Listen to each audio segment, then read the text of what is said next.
Hello everyone. आज के इस वीडियो में हम आइसो प्रोडक्ट कर्व यानी समोत्पाद वक्र के बारे में पढ़ेंगे। सबसे पहले बात करते हैं कि आइसो प्रोडक्ट कर्व होता क्या है, समोत्पाद वक्र बताता क्या है, डेफिनेशन क्या है। तो आइसो प्रोडक्ट कर्व एक समोत्पाद वक्र दो उत्पादन के साधनों के उन विभिन्न स्तरों को बताता है जिन पर एक उत्पादक को समान स्तर का उत्पादन प्राप्त होता है। यानी आइसो प्रोडक्ट कर्व उत्पादन के दो साधनों के उन विभिन्न स्तरों को बताता है जिन पर उत्पादक को समान स्तर का उत्पादन प्राप्त होता है। यहाँ मैंने दो उत्पादन के साधन लिए हैं, लेबर और कैपिटल।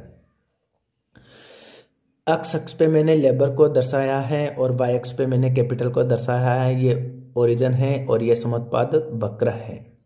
समोत्पाद वक्र उत्पादन के दो साधन यानी लेबर और कैपिटल के उन डिफरेंट कॉम्बिनेशंस को बताता है जिन पर उत्पादक को समान स्तर का प्रोडक्शन प्राप्त होता है। ठीक है, ये समोत्पाद वक्र कहलाता है या डेफिनेशन है। अब बात करें properties of iso product curve. समोत्पाद जो वक्र हैं उनकी क्या विशेषताएं होती हैं। पहली विशेषता है कि आइसो प्रोडक्ट वक्र मूल बिंदु के प्रति उन्नोत्तर होते हैं। उन्नोत्तर क्यों होते हैं? क्योंकि MRTS LK यानी श्रम की पूंजी के लिए तकनीकी प्रतिस्थापन की सीमांत दर घटती हुई होती है। इसकी वजह से आइसो प्रोडक्ट कर्व उन्नोत्तर होते हैं। यदि MRTS LK यानी श्रम की पूंजी के लिए तकनीकी प्रतिस्थापन की सीमांत दर यदि बढ़ती हुई होती, उस केस में आइसो प्रोडक्ट कर्व उन्नोत्तर नहीं होकर नतोदर प्रकृति के होते। तो ये उन्नोत्तर क्यों होते हैं? कारण स्पष्ट है इसका। कई बार पूछ लिया जाता है कि आइसो प्रोडक्ट कर्व उन्नोत्तर होता है क्यों? बिकॉज MRTS LK यानी श्रम की पूंजी के लिए तकनीकी प्रतिस्थापन की सीमांत दर घटती हुई होती है।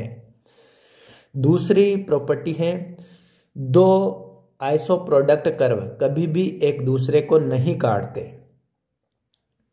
तीसरी है, आइसो प्रोडक्ट वक्र ऊपर से नीचे दाएं ओर झुकता है, यानी बाएं ओर से दाएं ओर नीचे की ओर झुका हुआ होता है।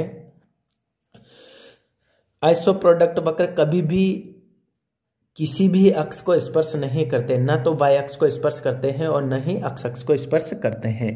यह प्रॉपर्टीज लगभग उदासीनता वक्र की जो प्रॉपर्टीज थी उसी के समान है, ज़्यादा इसमें डिफरेंट नहीं है, ज़्यादा अंतर नहीं है। अब बात करें MRTS LK यानी श्रम की पूंजी के लिए तकनीकी प्रतिस्थापन की सीमांत दर क्या होती है।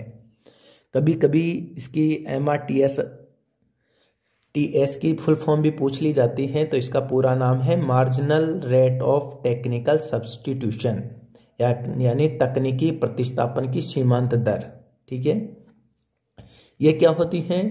श्रम की पूंजी के लिए अगर MRTS देखें अपन तो वह होती हैं श्रम की एक अतिरिक्त इकाई बढ़ाने के लिए पूंजी की जितनी इकाइयां एक उत्पादक छोड़ने या त्यागने को तैयार होता है ताकि उत्पादन का स्तर समान बना रहे, उसे श्रम की पूंजी के लिए तकनीकी प्रतिस्थापन की सीमांत दर कहा जाता है। और यहाँ यदि MRTS KL होता यानी पूंजी की श्रम के लिए तकनीकी प्रतिस्थापन की सीमांत दर होता, तो क्या हो जाता कि पूंजी की एक अतिरिक्त इकाई बढ़ाने के लिए श्रम की जितनी इकाइयां त्यागने को उत्पादक तैयार रहता है जिससे कि उसका उत्पादन लेवल समान बना रहे, तो उसे पूंजी की श्रम के लिए तकनीकी प्रतिस्थापन की सीमांत दर कहा जाता है। तो यहाँ आपको देखना है कि श्रम की किसकी तकनीकी प्रतिस्थापन की सीमांत दर ज्ञात करनी है। कई बार पूछ लिया जाता है, जैसे MRTS LK को MRTS KL मेंशन कर दिया जाता है, तो आपको उसका मीनिंग अलग इसमें बताना है, सिंपल नहीं होगा। फिर यहाँ ये डिफरेंट करता है, यहाँ इस पे डिपेंड करता है कि MRTS कौन से साधन की किस पे है। जैसे एल के का मतलब है कि श्रम की पूंजी के लिए तकनीकी प्रतिस्थापन की सीमांत दर। के एल हो जाएगा तो के एल का मतलब है पूंजी की श्रम के लिए तकनीकी प्रतिस्थापन की सीमांत दर। ठीक है।